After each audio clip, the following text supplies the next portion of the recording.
Welcome back to the Wellbeing Room. Thank you so much for joining us today. I am excited here today to have Amanda Strojny, who I connected with a year or so ago. She actually interviewed me on her podcast. We can talk more about her podcast a little later, but she's on my podcast today. So exciting.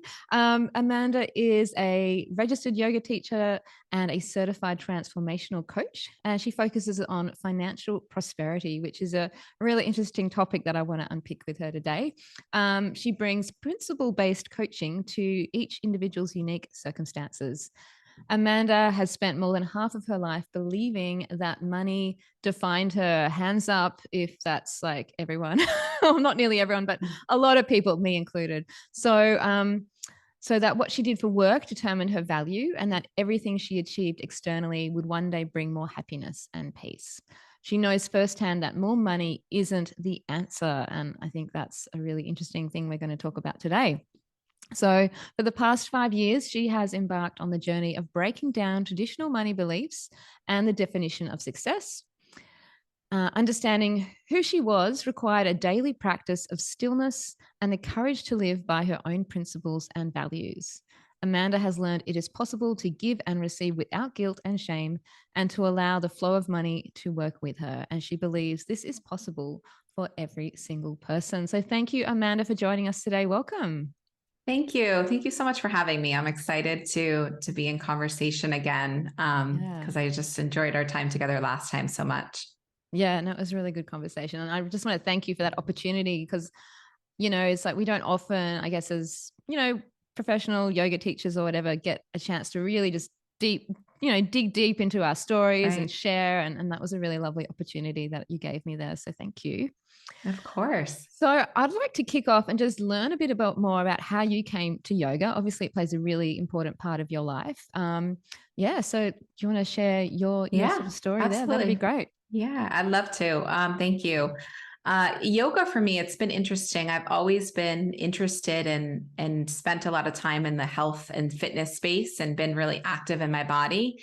And I know the first time I did yoga when I was like 13 or 14, it was painful. And I never Mm. wanted to do it again because I was so tight Hmm. from running, and like my calves were so tight and all of that. So I didn't really practice yoga until I would say, into my 20s. I Hmm. did it more from the physical perspective. I started in the really heavily in the Bikram practices. And that was because it's such a physical practice. So it was Mm. more of the component, of like burning calories and attached to like the idea of what physically it would bring me if I did it. And I also did find, I think, within that practice, though, a different mental place than I had ever found before, but I don't think I realized it at the time when I first started doing that practice in my 20s. And then I steadily practiced, and then had a friend that owned a vinyasa studio in my 30s and got more involved.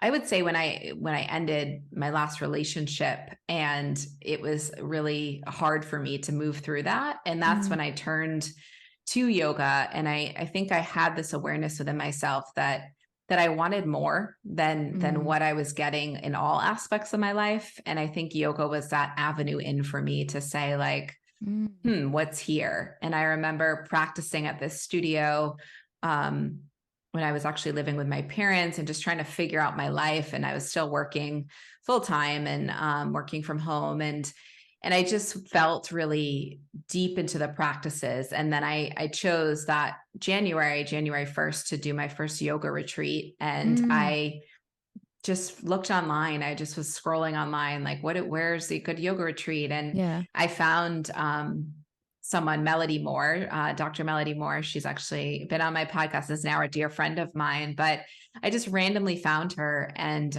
she's a psychologist, and she's also a yoga teacher.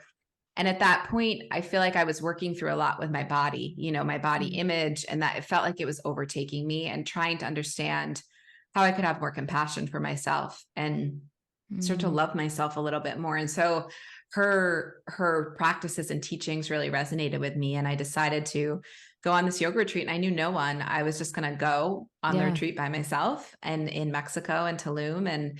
And it was really like one of the biggest shifts of my life. Like I can still remember the feeling of coming back from that retreat and feeling almost like so like high for like a month of just like riding off of this high, and these people Yeah. that I met that were so different from anyone in my life. Like Mm. they thought differently, Mhm. they were feeling these things that I was thinking but not saying. And from there it was really the catalyst for me. I mean, I just came back and practiced more, and then I ended up moving to New Hampshire, and I did my yoga teacher training in 2017 there. And part of it for me was building community. That's what I went into it with, is I wanted to Mm. be a teacher, but I also wanted to meet people. And I felt like that was like a great opportunity to get into a community. And it really was a beautiful opportunity. And I have so many people and friends that I've like met through the yoga community that I had on the seacoast of New Hampshire, Mm. when I started my training. And since then I've,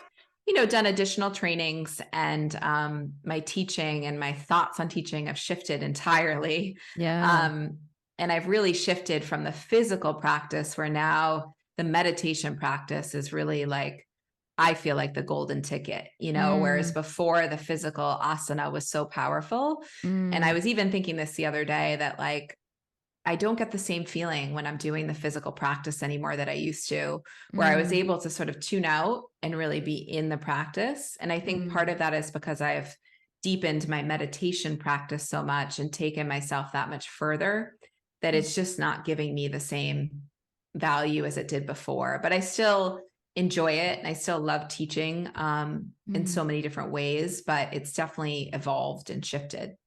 Yeah. I mean, well, I think that's a great thing to recognize, because, if we stay in the same place, if we're stagnant, then we're not growing, we're not learning. So it's lovely that you've realized yourself that, things are changing, things are shifting. And I love that you talk about the meditation thing, because I feel too, like at the moment as well, that meditation is becoming more of a core feature of my practice. Yeah. Yeah. And it's different. It's like, if I don't like to this morning, I haven't meditated properly yet. I taught a class and I didn't integrate any meditation at the end of the class, but I'm like, yeah, I notice it more when I haven't. Right.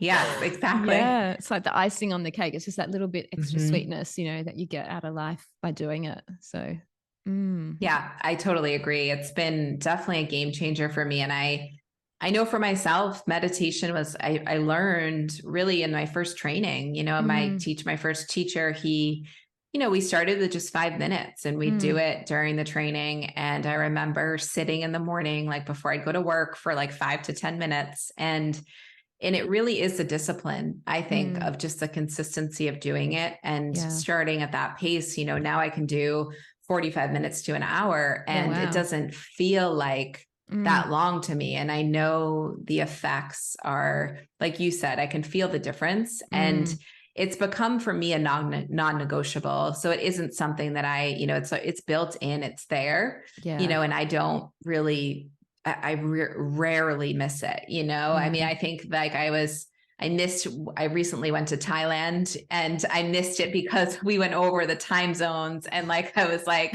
missing a day, and I was so mad. And then I was like, you know what? It's okay. Like, you actually, just because, you're in transition, you still meditated here, and, Yeah. for a little bit. So Yeah. it's having that compassion too, because Oh, yeah. even though it's discipline, Mm. I also, always are inviting people, and even myself, to remember that, it doesn't need to be so, if you Rigid. miss something, it's okay. Right. Yeah, Like, to have that exactly. compassion, because that's part of being human. That's right. And that's part of, I guess, the yama and niyamas of yoga as well, Yeah. self-love and compassion and non-violence and all those things. So yeah, that's really lovely. Thank you for sharing that. I'm gonna it's always interesting to hear how other people came to yoga, and it is this sort of journey. And it's interesting, we also have a similarity. Like for me, my first yoga retreat, that was like a really big shift and change in how I viewed the world and Mhm. myself. And it's interesting that yeah, a very similar experience that you really, yeah, had a big how long was the retreat, can I ask, just out of curiosity? Yeah, the retreat was around, I think it was 7 days. So it was Yeah. 7. Yeah. And it was just, and what I enjoyed about it was this incorporation of the psychology element, of Mm, having time to share and circle deeply and mm, intimately yeah. in ways and topics that I never had that before. Like I'd never experienced that before with women, Mm, in connection in that space to that level. yeah. And then I feel like it was just this like little opening. And now when I look back, I'm like, that is like all I do now, like Yeah. in how these conversations I have are the people I connect with.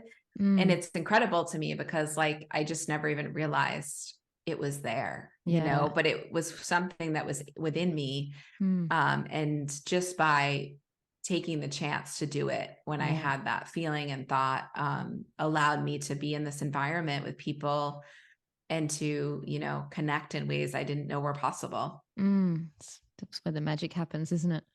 Mm-hmm. Yeah. And speaking of magic, or maybe not, I actually want to flip over now to talk about the money side of things. Yeah. Yeah, I'm interested in how you tailored yourself to come into that space where you're Mm-hmm. working with people around money and the beliefs around money. So can you share a bit about that? Yeah, absolutely. Yeah. So when I was teaching yoga and I was working in corporate finance insurance Oh, for almost 10 years. And that's where um, I just realized, I always pretty much knew that it wasn't, what I wanted to be doing. But there were times where I did feel challenged and learned different skills. And I am grateful for it because I feel like it is part of my journey, and the integration of what I'm able to do today. Um, but in moving away from that, I did take some time to travel and not do anything, to give myself the freedom to see what it was that I wanted to do.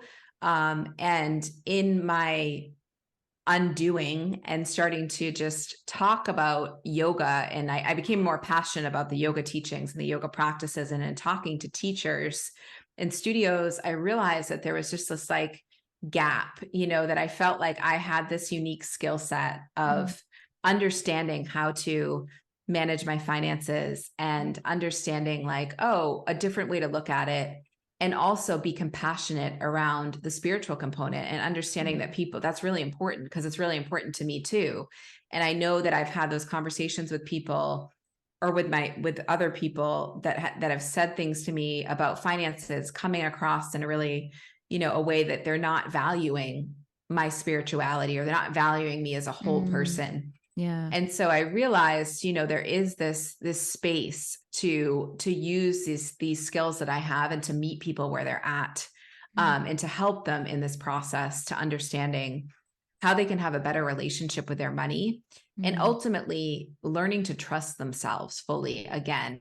Because I think when we can trust ourselves with our finances and with our money, it really bleeds over into so many areas of our life because we just feel better. We're more comfortable. We're able to say, this is what I value. This is what I choose to spend my money on. This is mm, what's important to me. But when there's confusion, it can become, really messy, and we can quickly, I think, turn into this space of blaming capitalism and mm, blaming the system and being angry that there's money in general. And that's okay to have those thoughts, but we still have to exist in the world. So yeah. instead of that space, it's like really coming into peace with it. Mm, And so I started, small. I just started to do like some workshops locally and trying to get clients. And I would say, being an entrepreneur and being on your own, I am honest and always honest in this, that it's not easy. It's not mm, easy for me. I am challenged all the time into like this question of like, is this a good fit for me? Or mm, is this what I think I should be doing because other people are doing it and it's working for them? And yeah. I have to keep coming back to the space of like, what is it that's working for me? What is it Yeah. that I really value? What is it that I need? And how do I need to show up? And if it's working with one client, that Mm, may be okay, versus like trying to meet this number of what other people are doing, which yeah. may not even be true anyways. I think Yeah. it's this like, it's become this massive like wheel that you Mm, can jump on and keep turning, yeah. or you can step off it and understand, what do I need? And so I try to work with people in that space of really understanding for yourself, what is it that you need to be financially stable for you? What does that look like? What does that Mm, feel like? What Mm. is, what does that mean for you? And oftentimes people don't know. They've never really asked themselves that question. Yeah. Yeah. Or they've asked themselves, but they don't necessarily get a clear answer, or they're scared of the answer. Right. It freaks them out. Exactly. Yeah. Yeah. No, thank you for sharing that. Yeah. I mean, I find myself, and part of the reason I wanted to have this conversation is to talk about this a little bit because, yeah, for years I've always, I've been teaching yoga for over 10 years now, but it's always been my side hustle. And I think for a lot of yoga teachers, that's the case, unless you go into it fully with Absolutely. the idea of like, I'm going to be a teacher and I'm going to train other teachers. And, it's something I'd like to do, but I just haven't had that path Hmm. taken.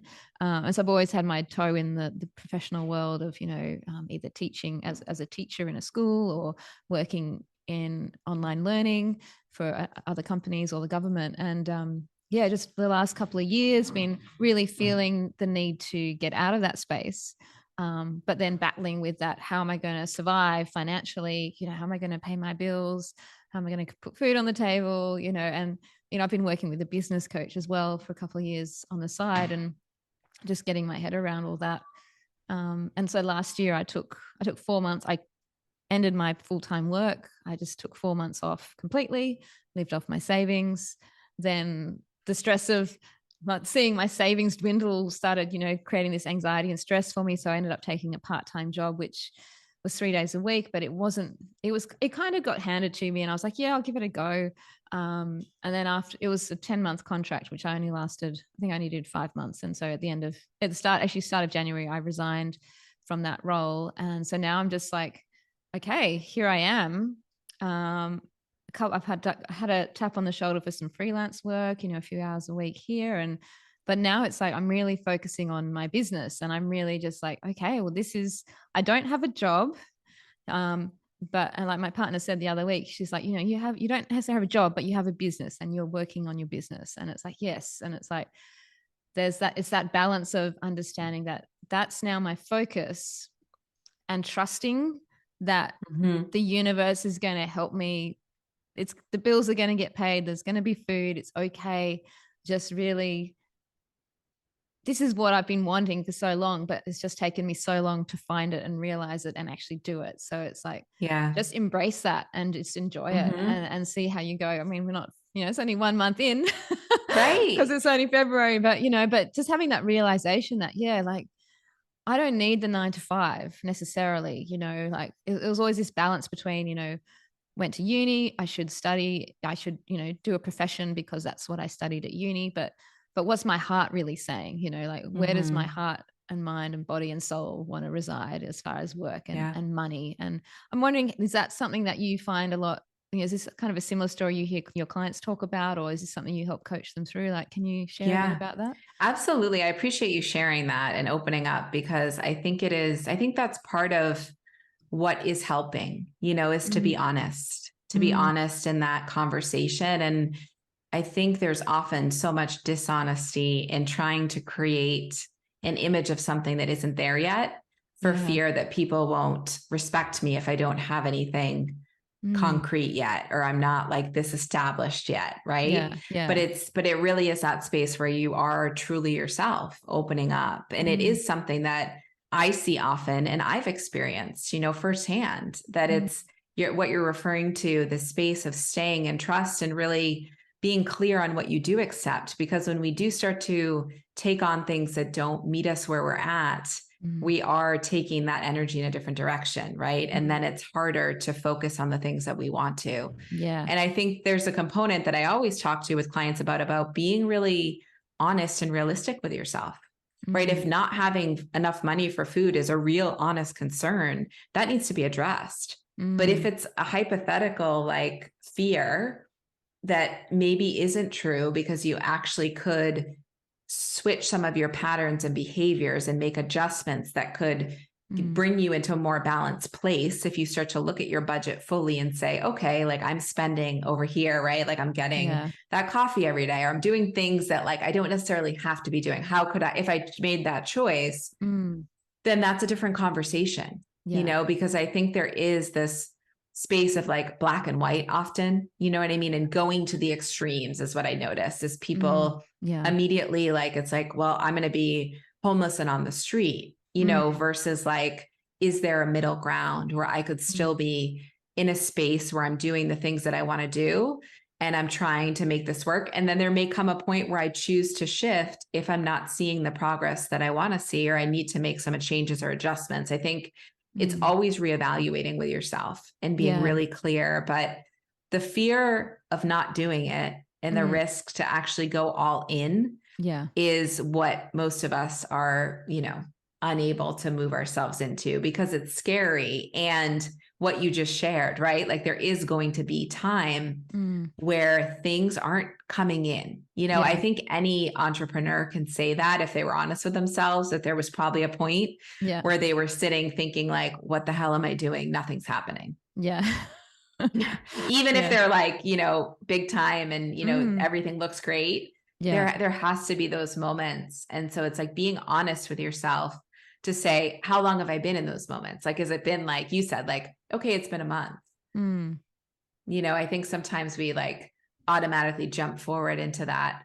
Oh my God, this is like never going to happen and it's going to be horrible and I'm going to lose everything. Yeah. And it's been a month. Yeah. So yeah. No, exactly. And I think, it's so true. And I think, like you said, constantly evaluating and just being aware of, I think now for me, because when I was in that job, you know, working, I just felt sick every day. I was working remotely. So every day I sat down my computer, I just felt sick in the stomach, like churning belly. And it's like, oh, I just really don't want to be doing this.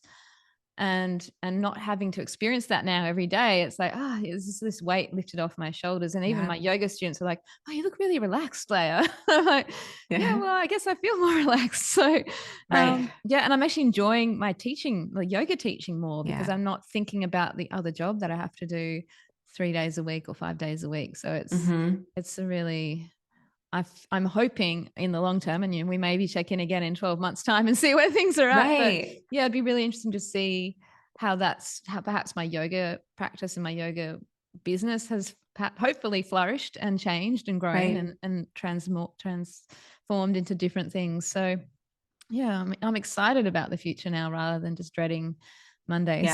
Going to work. And what you brought up is so important, right? It's like having a balance, which I always work with clients on, right? It isn't just the financial piece. Like we know, like you know, in the end, you can have money and not be happy. Like absolutely. It's not the answer. You know what I mean? It's not the answer. It's just, there's so many other elements, right? We want to feel this contentment and this peace within ourselves at the end of the day.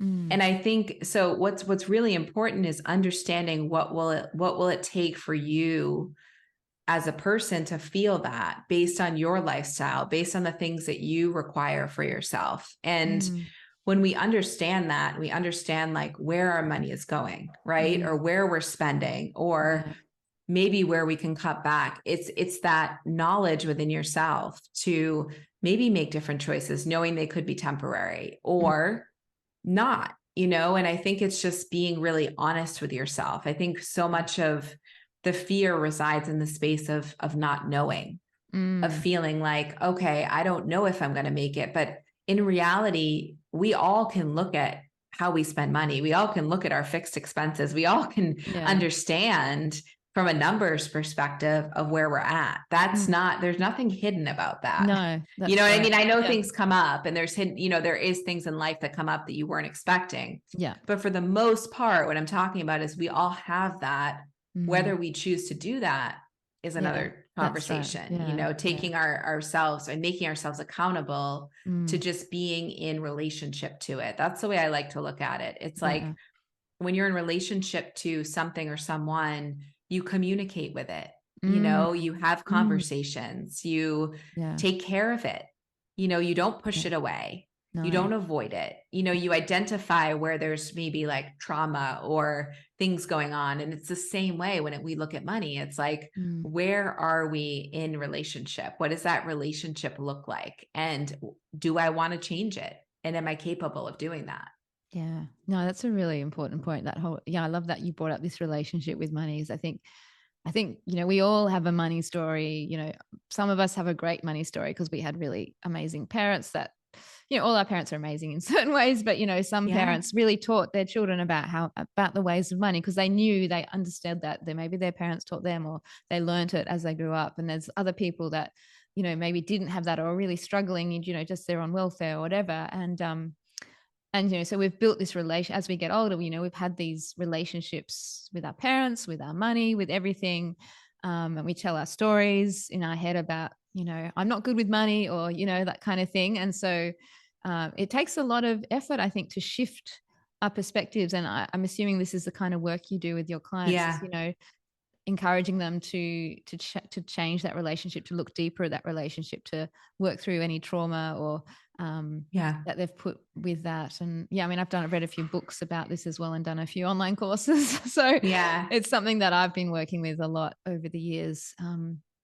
Because yeah, I think when we feel like we don't have enough money, for instance, there is a pressure that builds. There's a weight on our shoulders. There's this fear that Hmm. it's us. Sometimes it's our stability, and I guess some people, there's all these different archetypes, money archetypes, and things like that. Where for some people, that's not a thing for them. They just walk through life, and money just comes to them as they need it. And it's like, well, how do Right. they do that? Like, Right. yeah, it's really Or interesting. like the reverse of what you're saying, people that do have enough, but feel Mm. guilty that they do. Mm, So there is the opposite spectrum of both, right? yeah, There's yeah, people that have money and wish they didn't, yeah. because there's this connotation in society that having money is bad. So, Mm, yeah. but then there's the idea of like, well, what could you do with that? Or Mm, what could you yeah. explore with that from the same avenue? I think, what's important when I work with people and when we're, and having this conversation is to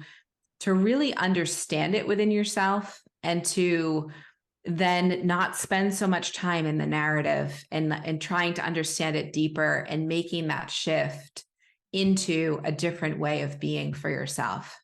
And that really takes practice. It takes a constant observation of your thoughts. And that's where I step into the meditation practice and really encourage everyone I work with to have some form of meditation and stillness, because when we're still and we're able to see the thoughts on repetition, we're able to understand them and then to move past them, and to neutralize them essentially, and move into a different version that doesn't have to be that negative version, whatever it may be.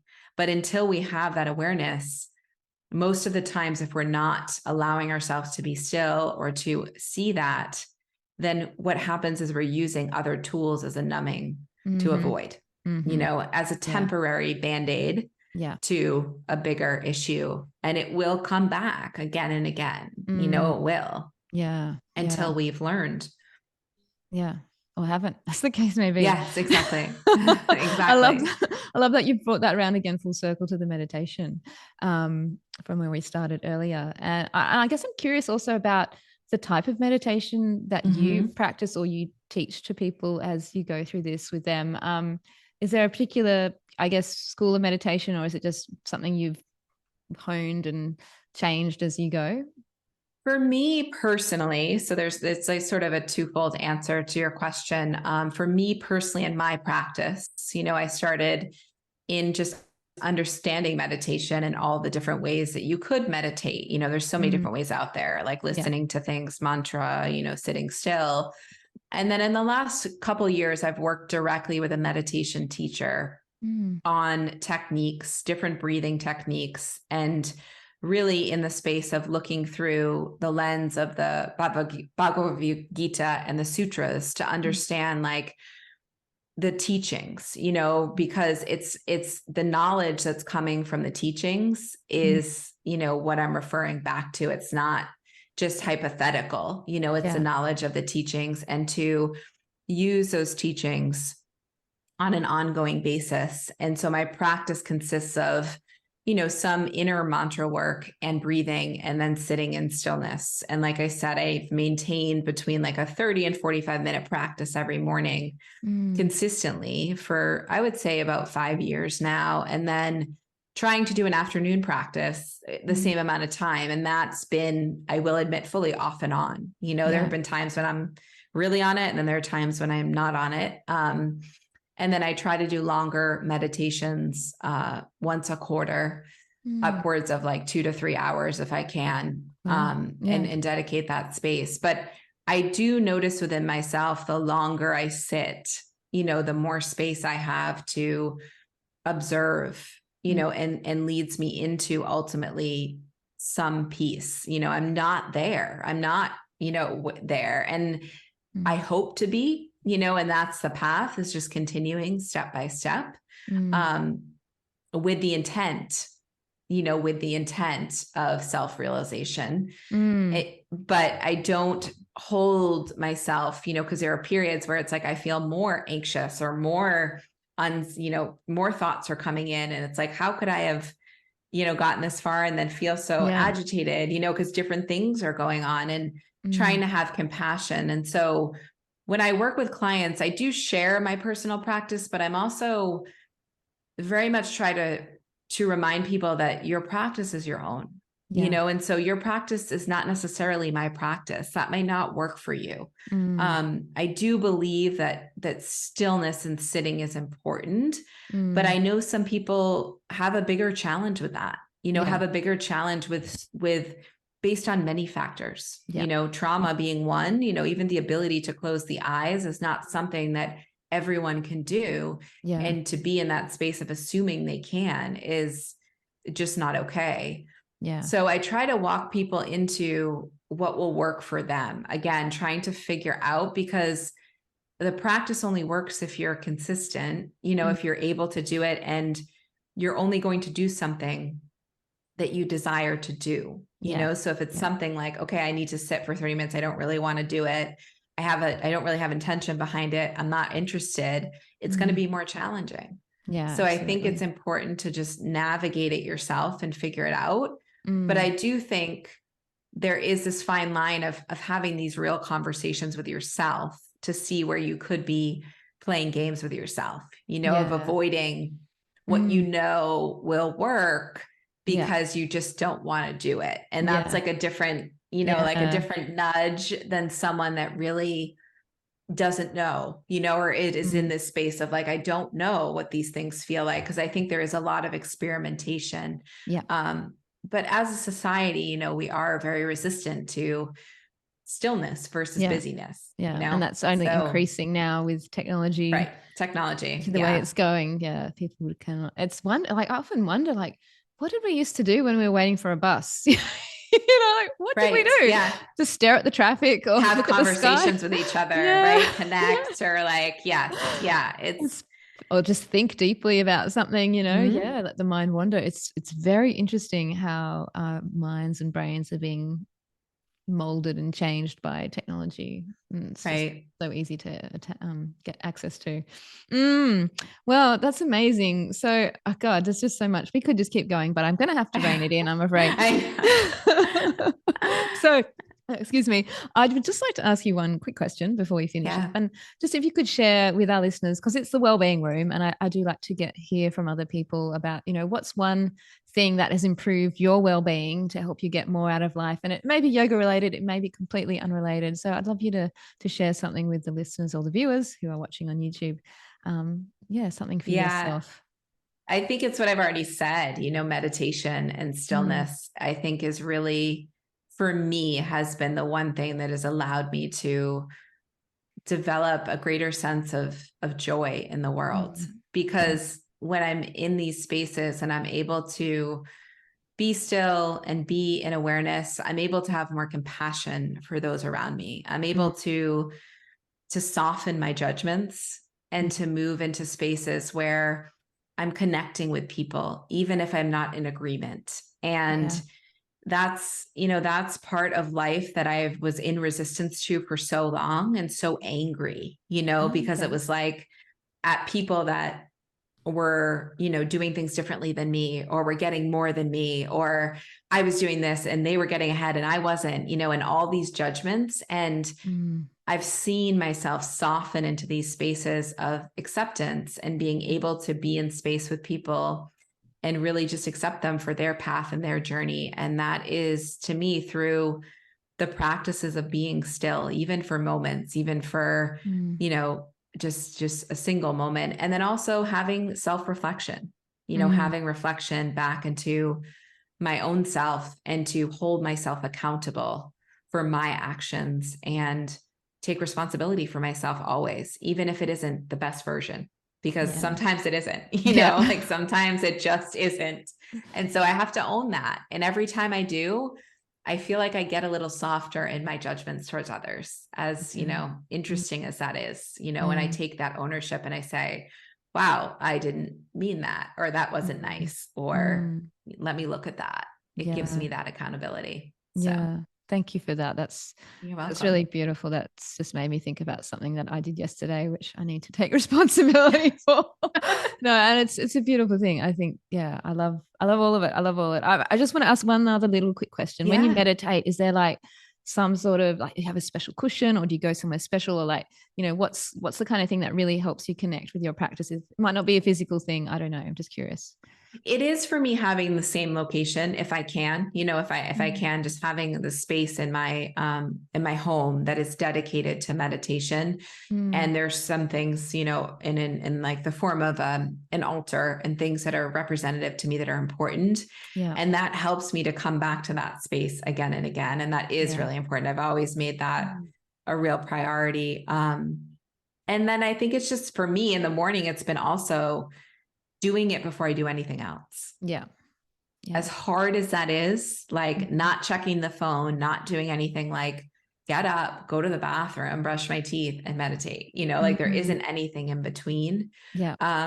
And I know that's harder for some people, Mm. especially if you have children, like there's so many things that people have going on. I don't have children Mm. currently, so like I can't speak to that. And Yeah. so I want to just put that out there, that I'm not saying, that Yeah. I understand people that have way more Mm. on the table, but as best you can, Yeah. because that's the day can get away from you and Yeah. it becomes harder. Yeah. Yeah. No, I love that. Thank you. Yeah. I think, yeah, it comes back to, I guess, traditional religious practices and things, having a sacred space where you can return to Mm-hmm. and connect, have that. It's kind of like, yeah, connection to Yeah. the bigger piece of whatever is universe, God, spirit, whatever. So, Mm-hmm. yeah, thank you. Thank you for sharing.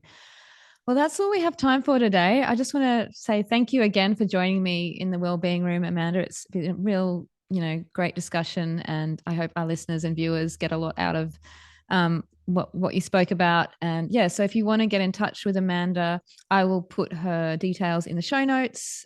So have a look. And yeah, please. Also, I was going to mention her podcast. Her podcast is called Untapped Power. And yeah, it's Yeah. really great. She does a lot of solo episodes and also interviews some amazing people in the yoga world. Always something new to learn in that space too. So yeah, thank you for sharing Yeah. your podcast with us. And yeah, you can also find the interview she did with me a while back there too. So Yes, absolutely. And thank you so much for having me, just for the work that you're doing, and thanks. how you're showing up. And I know that, where you're going. I'm excited to see how things unfold based on what you shared today too. Yeah, thank So you. All right, well, have a you're welcome. lovely day. And yeah, thanks so much for joining us.